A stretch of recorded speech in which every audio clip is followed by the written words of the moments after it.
1. Greetings again from Southern California. I am your host, J.D. Rucker of the show Social Blade, where we discuss the engagement of social media across the universe. I'm joined today by our host, I hope, Pat. Yes, Genocide from Southern Maryland. Pat Parise. Just Patrick Parise. Patrick Parise. We also have with us today Erin. Say hi, Erin. Hi, I'm Erin Ryan. I'm at For You to Wear Too, and I am Canadian. She is definitely Canadian. And recovering from her moose injuries. We'll get to that in a Was it one moose or several moose? Hold on, let's get Victor in here first. Hi, Donna. Victor, say hi, and then we can go to the moose. Hey, what's up, everybody? It's your boy Vic. I hope everyone's had a good Thursday so far. That is Victor Barrera, better known online as VT Barrera. All right. And not joining us today is Urgo. Urgo has gone on a trip. He is currently down in South America hunting wild geese. So we wish him the best of luck, and he hopefully will shoot many of them and bring them back. And yeah, good luck, Urgo. I think he is joining us live, and if he is able to shoot a goose, he will podcast it directly to us through the internet's webs and all that good stuff. So, first, I'd like to introduce our sponsor for this week. Our sponsor this week is V8. It keeps you straight. It has loads of vitamins, including this particular can had 60% of the recommended daily allowance of vitamin A. Vitamin C, 170%, and it is what I'm using currently as my diet to try to get down to where I'm under 130 pounds. That is the goal. 70 calories, and it's like 7 servings of vegetables. So, V8. So if you're sitting beside someone right now, hit them in the forehead if they didn't eat their vegetables today, because they could have had a V8. They should have had a V8. Normally we begin the show with a series of social media stories of the week, but this week we had one that pretty much dominated everything. It involved Twitter and it involved Digg, which, as we all know, are two of the biggest social media sites. Basically, it's a cluster. So we'll let Victor talk about that. Talk to me, Victor. Yep. So as everyone, or most people probably have heard by now, there's been a lot of controversy surrounding Digg's latest deployments in changing up the way the Diggbar works. And essentially, what the new situation is that instead of redirecting non-logged-in Digg users, or basically people who don't have Digg, to the piece of content at hand in their short URLs, they're basically redirecting you back to a Digg page with comments and kind of Digg's take on the piece of content at hand. And it has a few implications, some far-reaching, some maybe not as being a big deal. But essentially, they're all of a sudden restructuring the short Digg URL service is not a shortening service, but a way to enable Digg users to interact with Digg content in a streamlined manner. And so basically, they're kind of now coming to this conclusion as to how the Diggbar and the Digg URL function. But basically, they had us believing for a long time, since April, that it was going to be a short URL service and that it would be competing with services like Bitly, tr.im, StumbleUpon Super, which is pretty awesome. And so, people are mixed about it, but one thing is certain, people don't like the fact that Digg is hijacking people's content. If you thought that they had a controversy before in terms of hijacking people's SEO juice on those pre-changed Diggbar links, this is causing a lot of heat. Mashable has picked up the story, originally broken by our boy J.D. Rucker on Social News Watch and Sociable, and essentially, Digg is fine. That the way that they're implementing the changes are perfect in the sense that they're increasing short-term page views and giving up long-run viability in terms of the URL shortening market. So, let me know what you guys think about this. I know that people aren't going to be tweeting Digg links anymore. Jeff Flowers, our guest, is saying he likes Super. I like Super a lot. It's really cool. It's kind of like the Diggbar, but without all the politics. It's straight up, do you have Stumble? If not, you still get to see the piece of content. If so, you can upload it. It's very much so, much more simpler than the way Digg situates their shortening service. But that's the thing. It's you guys are shouting Bitly, you guys are shouting Super Trim. What people have to understand now is that the Digg URL isn't a shortening service so much as it's just a Digg tool that Digg users can use via Twitter to connect them with content that they're more interested in. Bitly and Super are technically in different markets from an industry perspective. It's a big change. Well, they are now.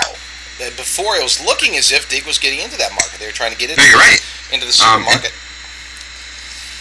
So, yeah, it's. I think everybody knows my opinion on it. I wrote profusely and aggressively about it. Followed Kevin Rose's tweets to see what was happening. We had up on the screen, which I'm about to put back up on the screen, his at least initial tweet reply.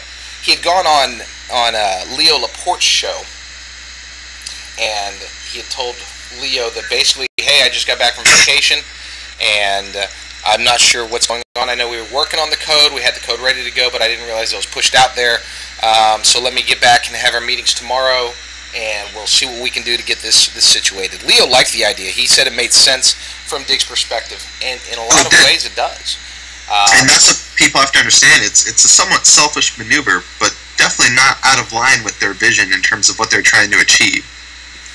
So Leo's totally right in terms of his comment on the whole deal. There was. Well, I find the entire matter to be a complete motherfuckery, to be honest. I'm finally figuring out how to use Twitter, and basically what has happened is that I'm out there and I'm tweeting my Digg links and my friends' Digg links, and trying to help people, and trying to figure out what I'm going to do with my social media now, and still carry on the genocide name. And what happens is that they change things up, and now all of a sudden what I was doing last week offends everybody this week, and I can see why, and I absolutely see why, but I think it's wrong for Digg to do it, and whether or not it helps them or not, and are they going to change? I don't think they're going to change. Oh, they won't. I mean, that's the whole emphasis around the Jay Adelson's blog post in response to all the hubbub from, originally JD and then Mashable about Digg turning its back on non-Digg users on Twitter, and basically saying in the short term for our business plan, this is the way they've got to do it. I mean, I completely understand the reasoning here, because in the long term, had they structured themselves as a URL shortening service to compete with the likes of Bitly and Super and Trim and all these other shortening services, Hootsuite, you name it, they've taken themselves out of that market, out of competing with them to be used to redirect content, and instead are using it for the Digg users who are hardcore Digg users as seen on Twitter. But I kind of see it as mixed, that all my Digg friends that have Twitter followers outside of a Digg following or outside of some Digg presence are not going to be tweeting Digg URL links. And so I think that the more conscious Twitter users, the ones who aren't maybe necessarily Digg power users but do a lot of tweeting and have a lot of followers, those are the people that Digg are really kind of turning their back on. The people who now, instead of seeing the content via Digg URL, are going to be dealing with, actually just being on Digg as the intermediary to the content. So, people are mixed up about it. It's been a whole, mess for some people in terms of the way they tweet. I'm more interested in the fact that Digg doesn't care about not being a URL shortener. They care about spreading around Digg content, and sometimes it means their site and not other people's stuff. So, definitely. We'll see. Well, this is... Yeah, I agree, and I'm not, I see what you're saying, and no matter what they do, are people going to boycott Digg? No. Are they going to boycott it using Digg links on Twitter? Twitter users might. But the long story short, they'll listen to us complain, they'll listen to us moan, but they're going to do what they want to do as long as they feel it's helping them in the long run. That I understand.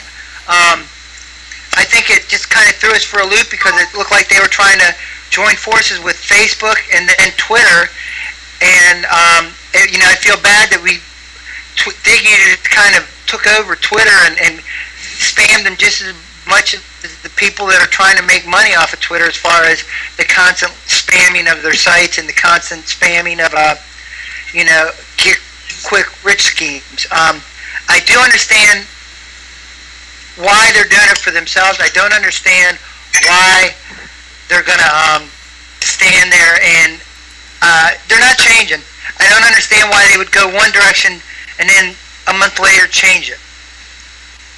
Well, I can definitely say that seeing it on Facebook or seeing it on Twitter, when you click on that link and it doesn't take you to the actual page anymore, it really loses the interest. I mean, a lot of people don't want to have to go that extra step to go into the article. They want to go straight to the article. So I don't know if that's helping Digg, or what do you guys think? Like, do you think it's actually going to help Digg, or if you're not a big power user, what about bringing new people in? That's the whole idea. The whole goal that they're trying to do here is if we're going to tweet, okay, if we're going to be used for Twitter to direct people, why not direct them to us? Why are we directing it to other people's content? That's what other services are for. Keep in mind, guys, from a business perspective, they're going to get a lot of flack. They're going to get a lot of oh, Digg messed up. But guess what? They didn't. They did not mess up. This is a good business decision for them, because this is going to allow them to draw from the tremendous Twitter user base, the tremendous Facebook user base, because for every person that says, oh, I'm never going to tweet a Diggbar link again, there's another 100 who probably, they don't know about it. Okay, they don't know about the change. They think it's, when they click on the link, keep in mind, it still takes them to the source. For all they know, not everybody is as nerdy as me and sitting there watching Mashable and go, oh my gosh, gotta see what Mashable's saying, what TechCrunch is saying, and let's look on TechMeme, and let's write about it on socialnewswatch.com. There's the vast majority of people are still going to be tweeting and still going to be sending people to the page. And from Digg's perspective, they're thinking, okay, well, no big deal. It's just one extra click, and they get to visit Digg, and they might get that curiosity factor of, what is this? I, as an active Twitter user, have never heard of Digg.com, but it seems to be interesting, so let me try to explore it and maybe join it and maybe click on an ad or two. At least that's what the hope is from Jay Allison's perspective. I know, you're right. Sorry, I totally see that point, and I agree with that, and I think it's great on the business perspective. But if you're just going to the article, you kind of get to see what Digg's all about instead of just seeing the main page. So I think in a sense, for the power users, it's going to be icky, but for any social media change at any social networking site, everybody gets mad because they take it personally. They did that with Facebook when they made some changes, and, with Twitter as well. So I think it'll just take some time for the adjustment, and people will be over it. No, but I completely agree with you, JD. I think that in the short term, from their business perspective, it makes sense. They're going to have a lot of inflation, traffic-wise, happening over the next few months. And you're right. At its core essence, Digg's core audience is one of the hardest to monetize. I mean, if you're talking about trying to make money off traffic, Digg's job in that sense is extremely hard. Most of their audience is ad block plus running 24/7. So they don't even see most of those Microsoft ads, let alone, some of the sponsored stuff that supposedly has been seen in the wild in internal rings at Digg.com. So, it's a decision that I think they maybe didn't come to immediately after launching Diggbar, but it's one that they made, maybe not soon enough in terms of misleading the public, like, oh, we're a URL shortener, but now we're just a streamliner to Digg content. But they made the right decision ultimately. I mean, they had to do something.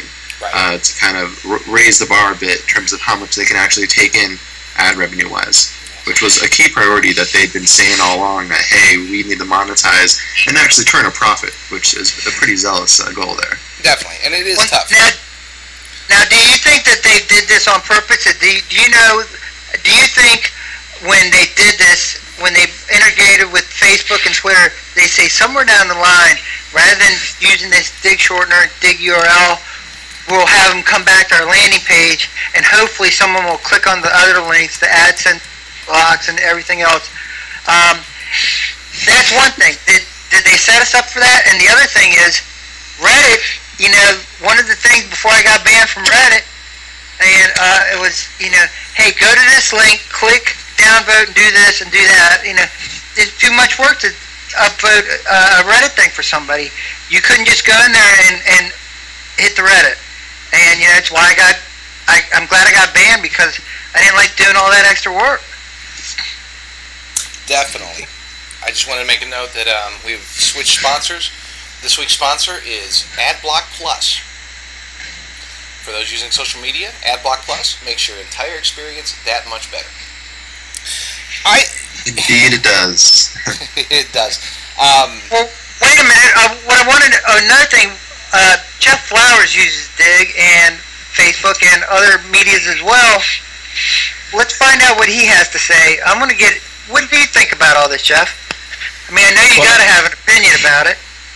Well, at first I was kind of on the fence about it. I was glad they were getting rid of the shouts, but then once everybody integrated over to Twitter, and it just really created a lot of noise, and I found myself sending out a lot of those tweets with Digg links, and I got a lot of followers, and the majority of them are from the Houston area where I live, and 98% of my Twitter followers are not on Digg. So, it's kind of an inconvenience for them, especially now when they click on it and it takes them to the Digg page where they have to then click again in order to see the content that I originally wanted to send out. I even asked a couple of people today, and somebody told me that they feel like they're a pawn in a popularity contest because of the recent changes that Digg has made. So, I don't know, I mean, overall it's just created a lot of noise on Twitter and probably on Facebook too. It just seems kind of unnecessary to me. But, I mean, I don't know, there's pros and cons to it, but for the most part, I don't think it was a wise move for Digg to bring all that onto Twitter and saturate everybody with it. And that is Jeff Flowers, everyone. Jeff Flowers is known on social media as Bukowski. What a great segue, Pat. That was amazing. I didn't even notice that Jeff was talking until all of a sudden we're just talking to him and he's there. We didn't even have to introduce him. He flowed. Well, I was going to introduce him, and what I wanted to know, I talked to him and I asked him if there's a story behind his name Bukowski, and he said there is. And I said, okay, save it. I want to hear about it now. Tell us why you picked that name. It's funny because I was always a big Bukowski fan, just reading his work, his poems, all of that. But I was on Digg for, months and months before I even signed up for an account. I just kind of browsed around. But I don't even remember the story, but there was some story that I had to sign up for an account in order to just drop a comment. And at the time, I was listening to Modest Mouse, the song called Bukowski by Modest Mouse, and it just sounded like a pretty good name. So I went with it. And as a result, I mean, people have been pretty optimistic, and they've said to me, "Oh wow, I love Bukowski. I love his work." And it's kind of funny because I mean, I'm not a super fan, but Modest Mouse, it was a good song. I've never heard that song before, but obviously you've been around for a while, since back in the day. You're 26th all-time on Digg. Why did you get into social media? What exactly drove you to say, you said there was a comment that you wanted to do that made you want to join Digg. You wanted to talk about a story. Why did you decide to start submitting? Was it to push your own stuff or someone else's? Because I know that you're a web developer and a graphic designer and one of the many social media gurus out here. Why did you actually start getting into social media? Well, I mean, I just kind of browsed around and try to find stuff, and then I just started submitting.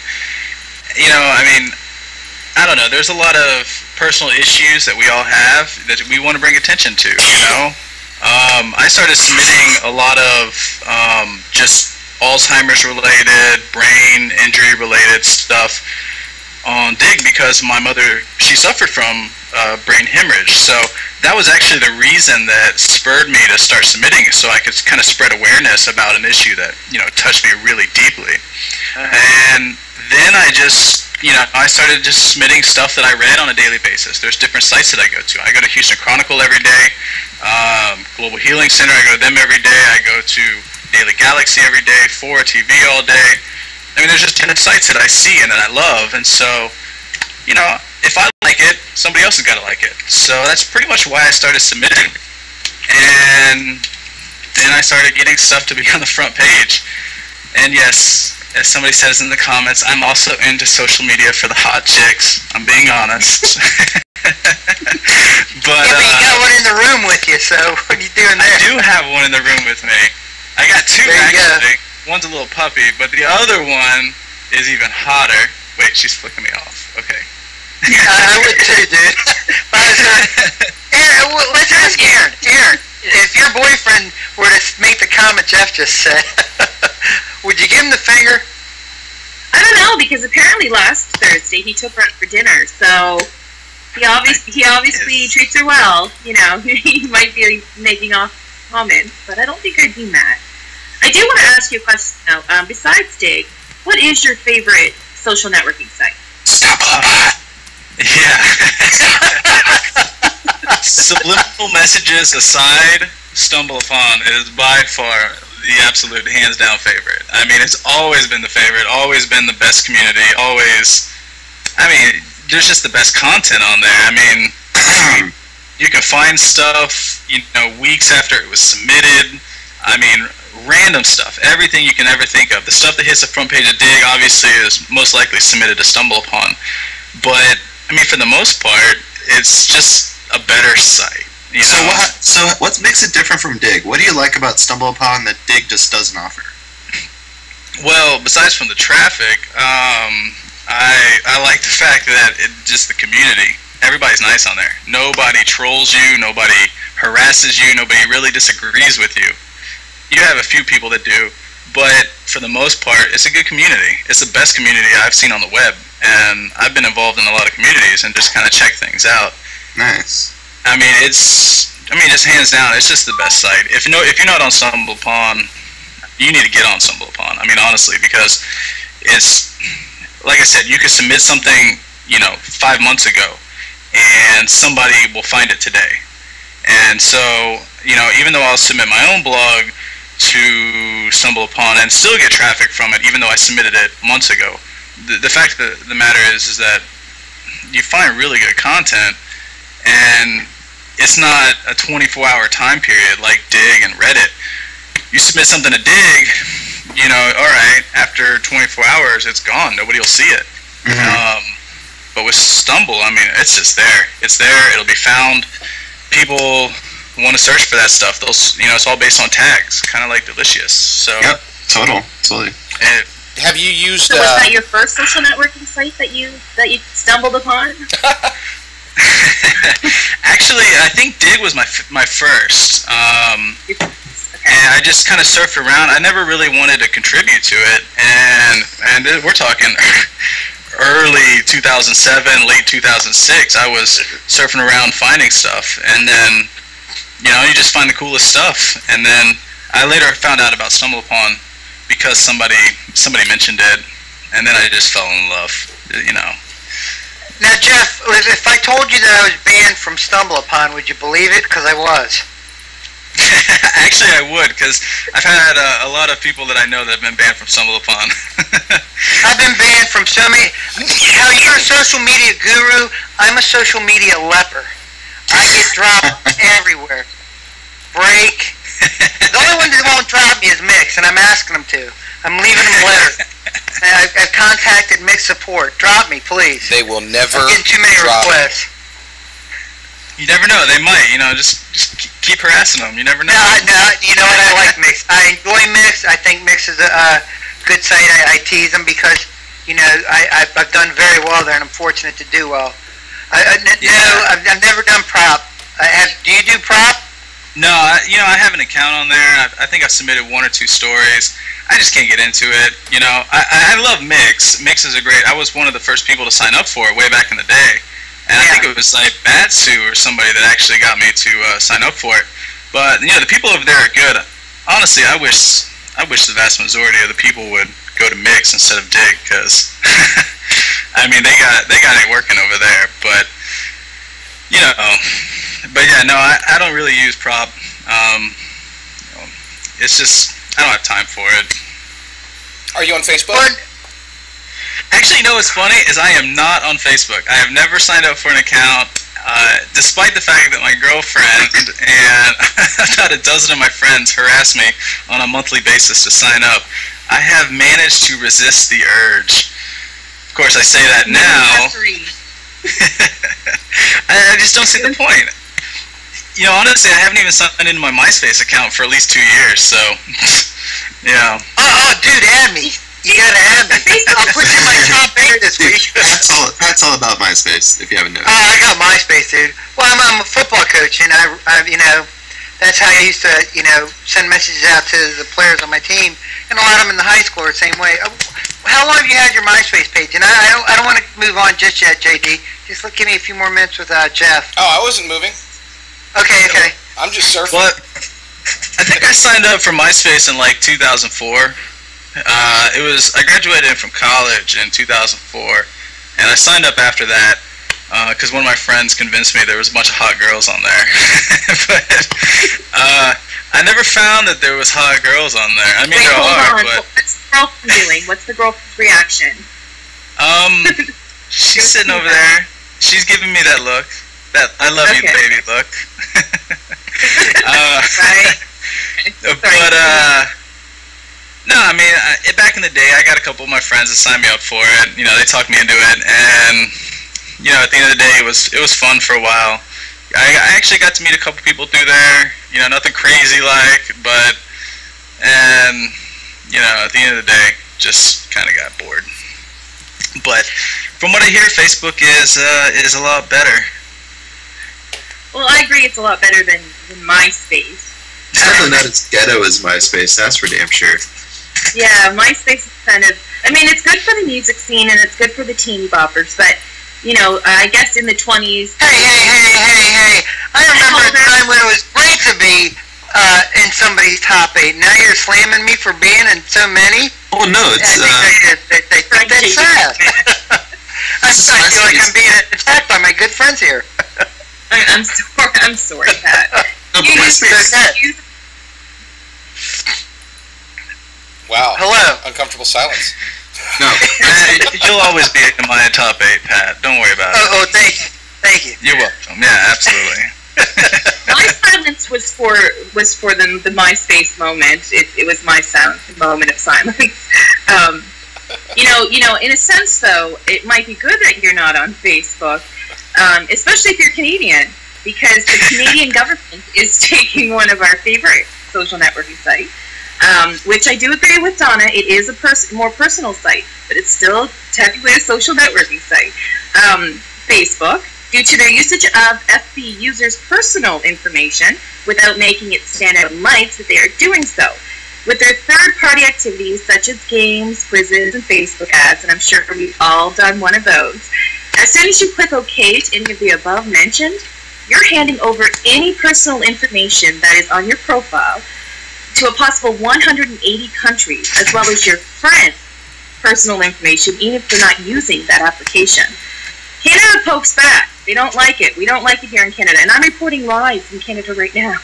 In fact, they are requesting to restrict personal information to their developers, as well as making it clear to users that their information may be used and request consent while prohibiting any information from their Facebook friends.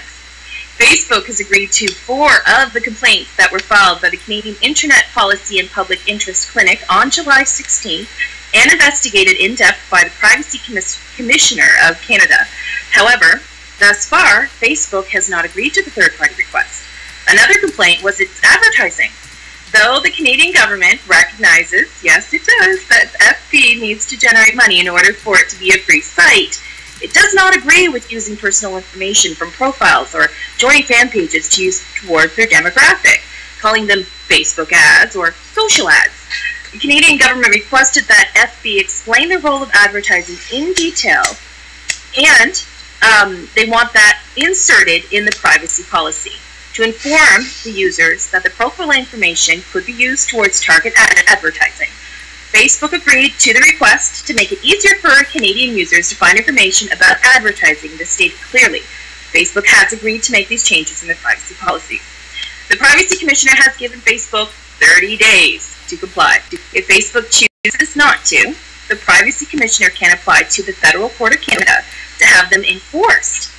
With their 12 million Canadian users, that's 12 million, what will Facebook do? How do we feel about making an American company comply with Canadian laws? Will this cause them to make a Facebook.ca? What about other countries? Would this kind of attitude work in the US? And just so you know, Facebook does retain all of your information even when you close your accounts. So, what are your thoughts out there in social blade world? Do you feel that the Canadian government should be asking an American company to make some changes in their privacy policies to suit Canadian law? That is what Canada looks like on the map. It is a real country, it's not just a cut. No, I'm not going to slam. I love Canada, trust me, I really do. Isn't that some, like, against the First Amendment? I know y'all don't have the same amendments we have, I understand that, but, isn't that almost like Marxism and how would you put it, JD? I need a grown-up to help me with this. I need someone to explain it. Like, it's just they're censoring what you can do and say. Think of it like this. I understand that, but at the same time, what the complaints are about is that Facebook is essentially going against our privacy laws. We're entitled to keep things private, even if it's on the internet. And that's what Canada is saying. But at the same time, I'm not sure if I'm biased about that or agree with that, because, Facebook isn't a Canadian site. It's not our laws that we're logging into every time you use Facebook. So, if it was the U.S. government, how would you guys feel? Or if it was another country? I personally, and sorry, this is JD, here's the thing. It couldn't happen here. Not because there's anything good or bad about Canada or anything better or worse about America. It's just the simple fact that in Canada they are more willing to be more governmentally sound. Does that make any sense at all? Am I missing it? In other words, protests in Canada have never gone over very well because they haven't had to. The government of Canada has normally been very reasonable, and they do try to take care of their people. In this case, I do think that it is a tragic kind of event that we have to. I don't know. I'm not bacon. I love bacon, and if they can take away Facebook, but if they take away the bacon, I'm out. Okay, I am out. That's a good thing to know, because that's 12 million users. Are Canadians alone? But what's going to happen in the 30 days? I will definitely keep you guys updated. I'm representing my Canadians. The question is when you guys click on your games, or do you do any quizzes on Facebook, or do you join fan pages like I Love Bacon fan pages? Yes. What happens? Right? Is your personal information is going to 950,000 different developers across 180 different countries without your consent or knowledge. Is that okay? Facebook's got to make their money somehow. Mark Zuckerberg's new goal is profit, so they're going to do what they got to do. Yeah, but that never hit the front page. I was so disappointed. I'm sorry, go ahead. Continue. It's okay. I understand they got to make their money, but don't you think that we should have consent? Don't you think that we should be entitled to say, hey, yeah, you can give out my email address. Yeah, you can give out my MSN name. So you're my saying, phone number. So basically what you're saying is that it's not so much that they are limiting Facebook, it's the fact that they're limiting the people from being able to say, I don't mind, I want to be able to use Facebook openly, and I'm well aware that they are sharing my data, and I do not mind that. Please open it up for us. Is that what you're saying? That's right. Excellent. Because right now what they're doing is they're using information without making it open and apparent to the user that they are using their personal information. So, I agree on that fact. I don't mean that they should interfere. Like, there's four accusations that weren't found. Then there's 4 that Facebook agreed to make changes in their policy statements. But then there's still 4 that's waiting. So 8 out of 12, 4 is still left to see what they do, and they do have 30 days. Okay. So, you know, being a social networking site, I have to say Facebook is a very personal site, and we give out some information in our updates and our news feeds and our pictures and all that stuff. So it's just something to think about. Definitely something to think about, and social media newsworthy. It absolutely is. Jeff, have you ever been to Canada? We know you don't use Facebook. Not yet. I'm a Texan. Okay. You know I can't stand that cold weather up there. Aaron's crazy. Man. Okay, so Do you want to know? Crazy. The igloo keeps her warm. So just to be clear, And the moose in her life add excitement. They just care about the head, chest, breast, neck, and arm. That's right. I have a pet moose, and his name is Dog. And he attacked me last week. And fortunately, we have no issues with ice here. So I feel very, very well. no. I gotta ask. I'm looking in the chat room and I'm watching. I gotta ask Joshua Denny. I'm not trying to get all wholly American on you, but you say America pulls this kind of.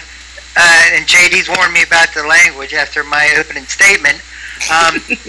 What kind of BS does America pull all over the place? Are you still there? Nah. Yes. Joshua, come out and play. Now, wherever you are. So about the There bacon, you go. There he is. I think the real story here is bacon, myself. Sorry, Joshua, we're on a delay. No, really. I got no problem with Canada. As long as they keep the bacon coming, I'm happy. You know the best thing that came out of Oh, you're Joshua. Just Joshua's in here. Okay, how you doing, Joshua? And to say, though, I think that's what Joshua is trying to say, is that kind of, sometimes that kind of attitude, the maple syrup, the Molson, the hockey, and the bacon. You know, add social media to that now, too. I think what he's trying to say is that sometimes our laws, you know, we're peacekeepers in a sense that we want to share with the world kind of what, you know, let's put it out on the table. Let's put it all on the table. Where I think what he's meaning is that it's a little undercover. But see, Americans are very, very, very busy people. And that is, you know, sometimes they miss steps and they miss things, and Canadians will bring them out. We are their neighbors, yes. And we're friendly. There are some good things and good people in Canada. Erin Ryan is Canadian, for those who don't know. Canadian. We make these little jokes. And I should actually try to say that harder. I am Canadian. Better. Okay, This one. is Canada. Okay. That's a good question. Is it so good? Is Canadian bacon so good because it's made of moose meat? That's a good question. Way to go. Very good. A. Ryan, 04. Excellent. A Ryan 04. Here's a shout out to you. A Ryan 04. If you think about it, A Ryan, Erin Ryan. Erin has a sister. Her name is Amanda. Okay, this is Amanda Ryan. Anyways, this is crazy. These conspiracy theories. Okay, I'm going to go out on a limb here and go CSI podcast and say that's your twin sister. Correct. CSI podcast. Very good. Hey, we need to do Does she live in the igloo with you as well? CSI podcast. Yes, she's actually outside right now, on her phone, while she's packing ice right now. Excellent. And no, moose and pigs are different. Let's just get that out. This show is brought to you by Molson Ice, the There you go. greatest. I got real quick Canadian question. Do they have pigs in Canada? We do. My puppy, we actually, in Newfoundland, we call pigs chuk-chuks. Believe it or not, chuk-chuks. And I call my puppy chuk-chuks. And JD is absolutely losing it right now. So No, I'm not losing it at all. It's funny because I had, what happened was I had a great joke / segue into the whole thing, and it was so beautiful, and I've ruined it by messing it up now. I was going to say that Mike Myers is Canadian, and and that that there's several other more prominent people, such as Erin Andrews is Canadian, from what I've heard. And she's been in the news lately, hasn't she? A little bit on some screens. Oh, Erin Andrews, yeah, absolutely. That was the segue, and it bombed badly. I'm sorry, kind of no, it's my fault. Didn't I? No, you didn't. I told you. Everyone saw and heard about Erin Andrews. They may not have seen the video. I know I haven't, because I'm not going to take the time out. The internet's full of porn. If you want to go look at it, you can find porn anywhere. Erin Andrews is a very beautiful female reporter. She knows her sports. She's very sports-oriented. She'll have nothing to do with people like me or anybody else around here. She got videotaped while she's in her hotel room, and she was spending, I don't know, like 15 minutes getting ready, and while she's doing it, she was being taped the whole time, which was a horrible thing. And the reason why it's such a horrible thing is because it got, it wasn't one person that videotaped it and saved it for his Five Knuckle Children's collection. He spread it out to the world and pretty much put it up for auction. And what he did, or it could be a she, don't know, it could be people working in groups. I don't know where the camera was set up. No one's able to really tell. It could be someone in the hallway.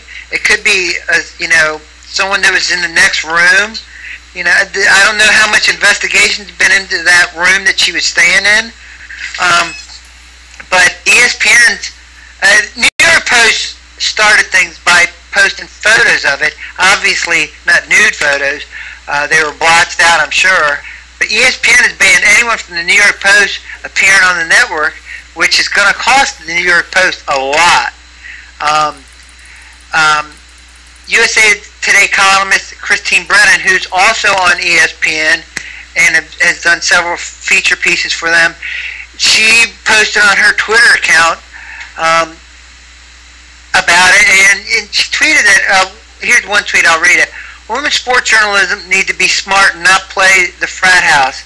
There are tons of nuts out there. Erin Andrews is innocent. Incident is bad. But to add to her perspective, there's hundreds of women in sports journalism who have never had this happen to them. I think that's really unfair for Christine Brennan. For her to say that, I mean, she's in that same particular situation where, this is Christine Brennan. This could have fallen upon her. And for her, that tweet, am I wrong? And if I need to, I'll read it again. Women sports journalists need to be smart and not play the frat house. There's tons of nuts out there. Erin Andrews' incident is bad, but to add to perspective, there's hundreds of women sports journalists who have not ever had this happen to them. Was that fair of a fellow female sports journalist to actually come out and say that? That's the first thing. No, I don't think that was fair. I think women are catty sometimes, and especially in the media industry. Sometimes they go a little harsh on each other. It's hard for a woman to get into sports news, actually. So, for them to go back and forth like that, I don't think that's fair at all. I think that's pretty much a hateful thing to do, to be honest. Did anybody try to... Both of them are on ESPN, and I mean, why would you say that? And why would you come out and just start saying that about one? You may not be working side by side with them, but someone that's in the same company as you. Yes, I agree. You have to defend your people, and it feels bad because we're looking at this little microcosm here at the show, and I feel bad now for making fun of Canada. You gotta have your own people's back, and right now. For example, and I do want to quickly apologize. I finally got Pat on there. I did not put Erin's show live during her entire thing, so I wanted to apologize there real quick. Now, as far as Erin Andrews goes, yeah, you're absolutely right. She should have her back, and this thing has spread virally. Did you try to download it? I mean, you don't have to answer that if you feel uncomfortable answering that. No, I didn't. To be honest, I mean, there's other. If you want to look at porn, there's porn all over the place. No, I'm too busy doing too much other stuff on the internet. And no, I mean, if I wanted to, I could. I had the link all over the place. It's all over the internet. Right. There's other stuff. But the thing that I was... Why would I want to watch someone blow drying their hair in the nude when I can watch whatever that's... And I'm trying to be censored here, when I can watch something else that'd be more enjoyable. Exactly. I wouldn't mind seeing it personally. Well, I mean, now if there are two women in there brushing their hair, blow drying, that'd be better, you know? The thing is, you got to be very careful, because one of the things that has happened with this particular story, obviously it blew up all over social media. It got posted on every possible site before getting taken down and removed for this and that and the other. But some hackers got wise to it, and they started attaching malware and viruses and everything to the downloads, and then getting those particular downloads ranked when people would do a search for Erin Andrews. I was about to say Erin Andrews. Don't say it. Peephole, Erin Andrews video, Erin Andrews, all this other things. they were utilizing social media and buzz marketing, if you want to call it, as a medium to transfer their viruses across, through a popular subject. Which, that's awesome. I mean, not awesome as in a good thing. It's awesome in that.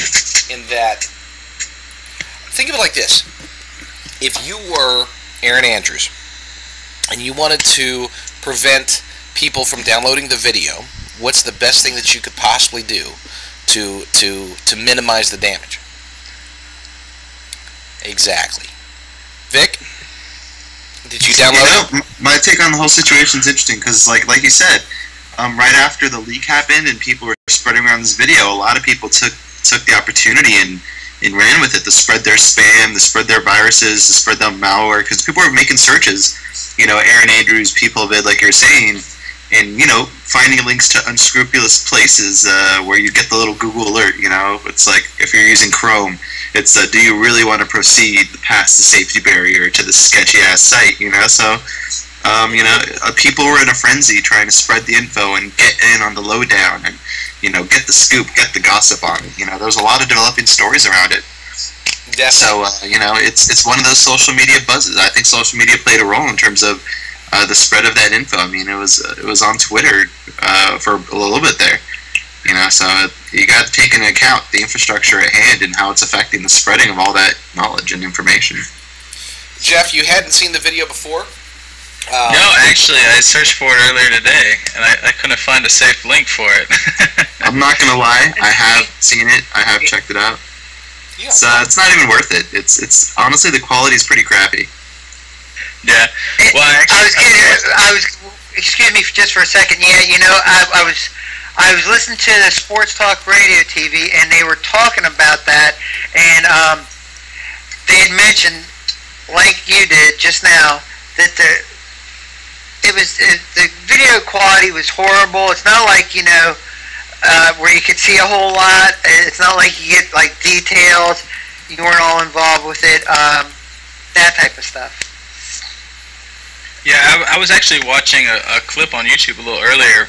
Bill O'Reilly actually showed the video, obviously a censored video, on his show. I believe last night or a couple days ago. Yeah, but yeah, I mean it's obviously low quality and something that shouldn't have ever been happen in the first place. Yeah, why would they do that? Why would Bill O'Reilly do something like that? Because insane. It's fun. Well, it's Bill O'Reilly. Here's what I'm waiting for. Exactly. But that's J.D. Rucker. He's not doing this. Nope. Forget about Bill O'Reilly. J.D. Rucker. Exactly. Okay? You guys understand what I'm saying? He could do it, and he's not doing it. He didn't need to. I am going to be doing a nude video soon, though. So. No. You mean you're going to post one of other people, not yourself, right? No, it's me. It's me. For the love of God, keep that shirt on. With that said, I'd like to do a shout out to our newest sponsor, ESPN. Hello, ESPN, yay!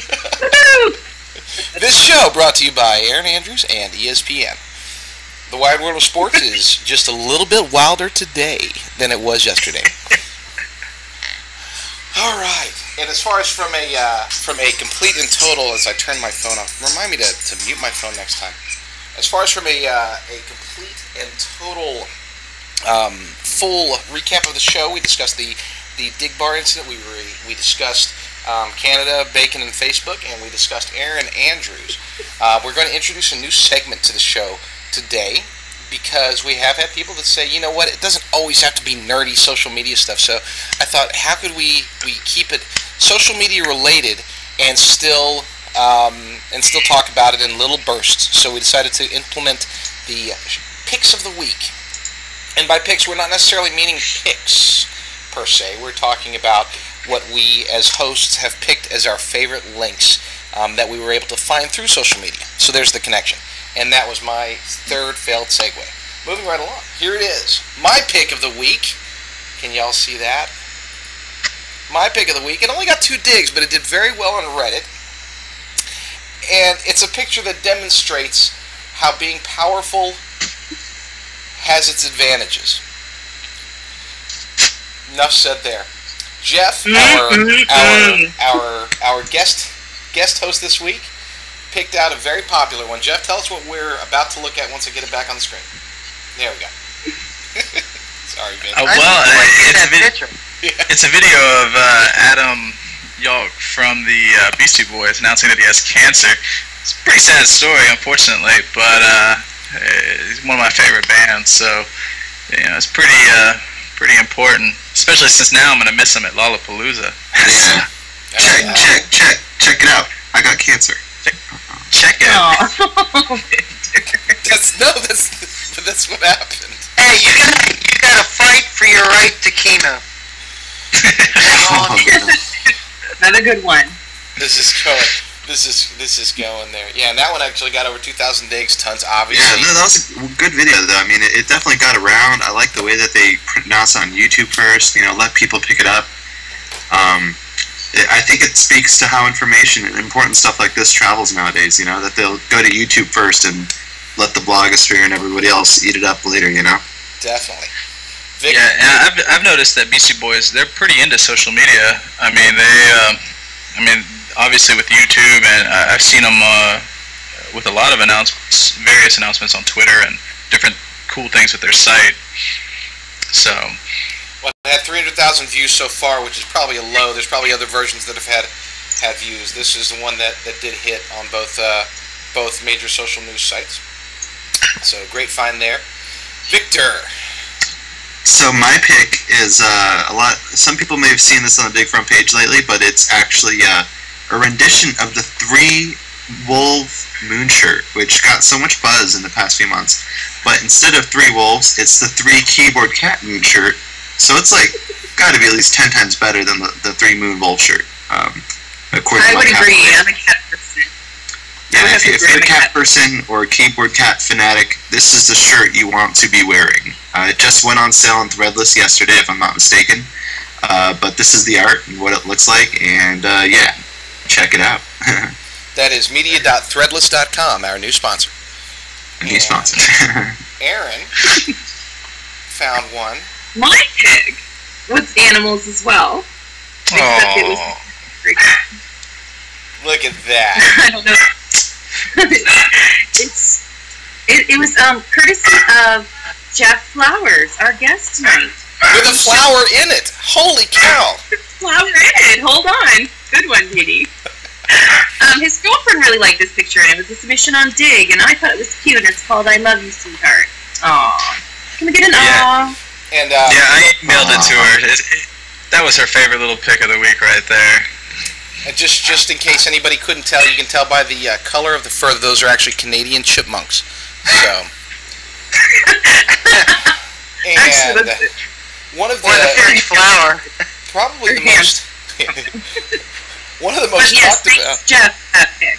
Definitely. Showing. One of the most talked about stories of the week, at least through mainstream and social media, was Pat's pick, which is the dunk. The dunk. The LeBron dunk. So what's the story? E-Bombs paid more than TMZ for the video? Is that what happened? Well, I don't know. I mean, it's all over the place. There's this player from Xavier College named Jordan Crawford. He was invited to a skills academy a couple of weeks to participate in a course skills competition and teach at the LeBron James Clinic and so on and so forth. And they're playing a game, and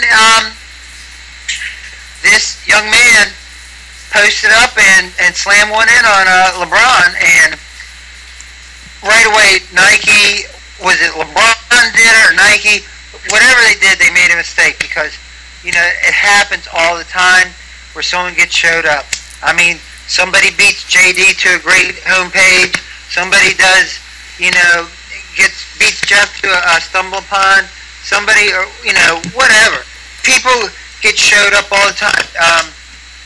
Ted Williams has gotten struck out by minor league pitchers 4 times in a row. All those things happen in sports, life, everywhere. But to call attention to it by confiscating all the videos, you caused the demand. You brought it on yourself. Would you not agree? Oh, absolutely. It's almost like when in today's world with, we've talked about it, I think actually every week we've talked about an incident where a corporation or a company or something that was trying to be either changed or hidden completely backfired on that particular company. And made them look more foolish than if they had just let it go. You can't suppress anymore. You cannot suppress information, videos. They're going to leak. They're going to get out. If something happens, you have to be prepared for how to respond to it and how to make the best of it, not try to keep it from coming out. Now, if you're in Canada, you might miss it. But here in America, we do not suppress this kind of stuff. It's going to make it. Even if it's a crappy cell phone video on a very minor dunk, they get more. There's more people talking about it because of what Sony tried to do than had they just let it go and said, "All right, guys, yeah, it's funny. Get it on YouTube. Let's see how that kid does in 3 years if he makes it to the NBA." And that would be how it should have been handled instead of Gestapo techniques. Stop! Give me that camera.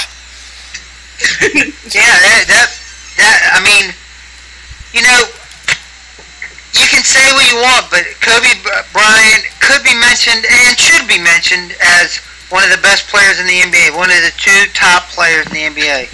No way. Okay.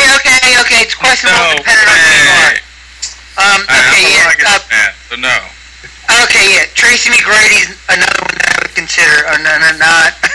My bad. No. I wouldn't even consider old-ass Tracy McGrady. I would say... Well, I wouldn't even say Tracy. I wouldn't say... Hey, JD, how come he can say ass and I can't say motherfuckery? Okay. What's the difference there? I'm missing that. Hey, JD, why don't you put that sign up again? No, I absolutely understand. To be perfectly honest, LeBron James is one of the top, if not the top player on the NBA. Why can we not, why does he have to call attention to this? It happens. What a big deal. This kid's living for the moment, and now he's got all these accolades thrusted upon him, and that's a good thing. He's helped out LeBron for free. I'm sure he went in there, just for a chance to meet LeBron. It's quite an honor. They're about the same age, because LeBron started in the NBA when he was 18. What can you do? I mean, things happen in sports. You can't do anything. I think they just kind of blew things up. They blew it up. They took it way out of proportion. They pointed attention at something that they should have just laughed it off, and moved along, and we wouldn't be talking about it now. It's not good. Now, normally, guys, we try to have a session where we bring in fans, bring in people from the audience to talk. With the absence of our coordinator, producer, extraordinaire, tech guru guy, Urgo, we can't do that. New homeowner, Urgo. Yeah. Urgo, the man who just bought him a home in Bermuda. We're not going to be bringing people on for the primary show, but stick around for the after show, because that is where we will open it up and let people talk. And then you can say Emmer, effery, all you want. all day. So anyway, with that said, nice show, guys.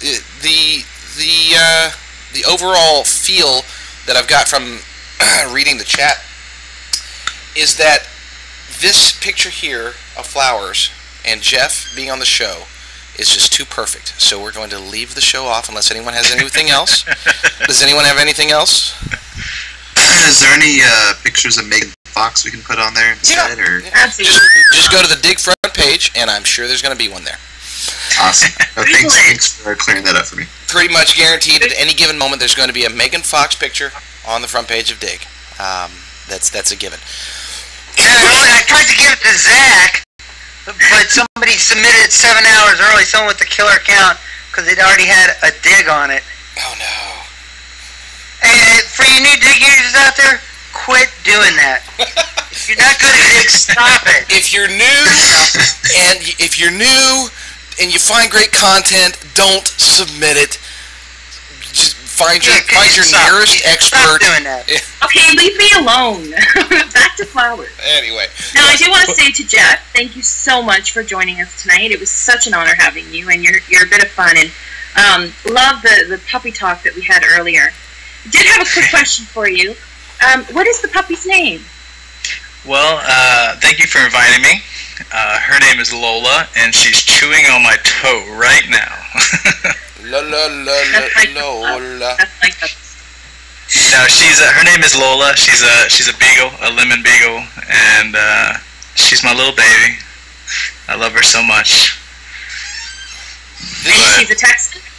She's a Texan, born and raised. Well, she's only 15 months old, but born and raised as a Texan. Excellent. Proud papa you are. But I do want to thank you for joining us here on Social Flight. It's been a pleasure. Yes, it has. Well, thank you for inviting me. And this show brought to you by Lola. Lola. Lola. And Farina.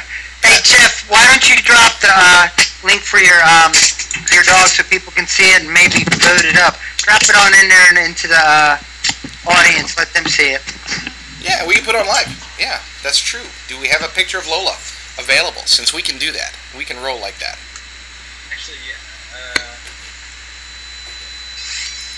Stop, Zach.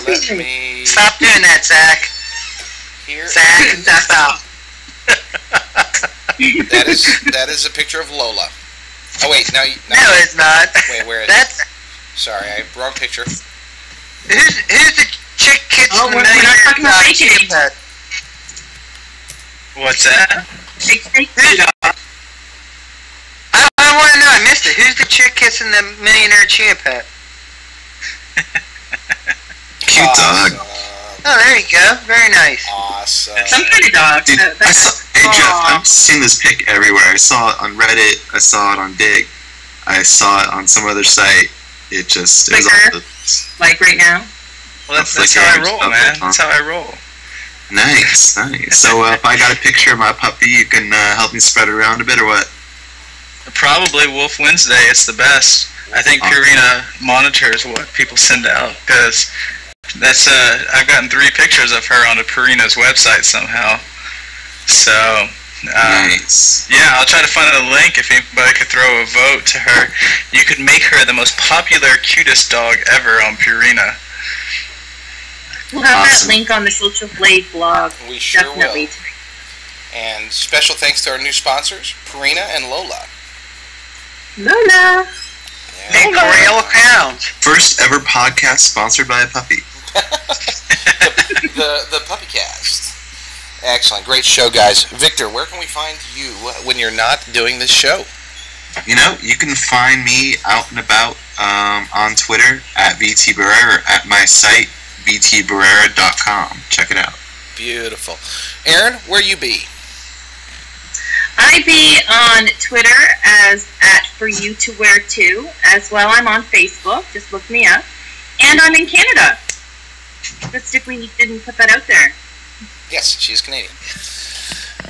Pat, where are you now and forever? I'm all over the Digg graveyard. Urgo's made me some beautiful tombstones. I'm liking them. I spending too much money on monthly flower things. Just kind of just relaxing and helping other diggers become better diggers, teaching them, helping them. That's awesome. Mr. Flowers, where are you? Well, you can find me on Twitter at Bukowski, or my every once in a while blog at Randomness Blog, or JeffFlowers.com. That's where you'll find me. That is awesome. And you can find me. Wait, let me switch. I have to put myself on video. Bear the technical difficulties. And I'm live. There we go. And there you go. I'm JD Rucker. You can find me online at Digg, Twitter, Play Spymaster, Purina.com. I do use Google, and I also am in the process of setting up sponsorship and trying to get a spokesperson's job for Starbucks. So, if you have a need for caffeine or any kind of enjoyment, then come to Starbucks. Nice, JD, nice. Wow, double-fisted. I'm just too buttery smooth to not be a spokesperson for somebody. Did you see that? Just That was very Vanna White-like. You got it down. Yeah. Vanna's got nothing on me. And with that said, a special thanks to your wife Tammy for helping us out and figuring out and kind of guiding things straight. Yes, she says thanks. Come on over. Yes, and as always, we want to thank the audience for joining us again this week here on Social Blade. Excellent. And we are, as soon as I can find the thing,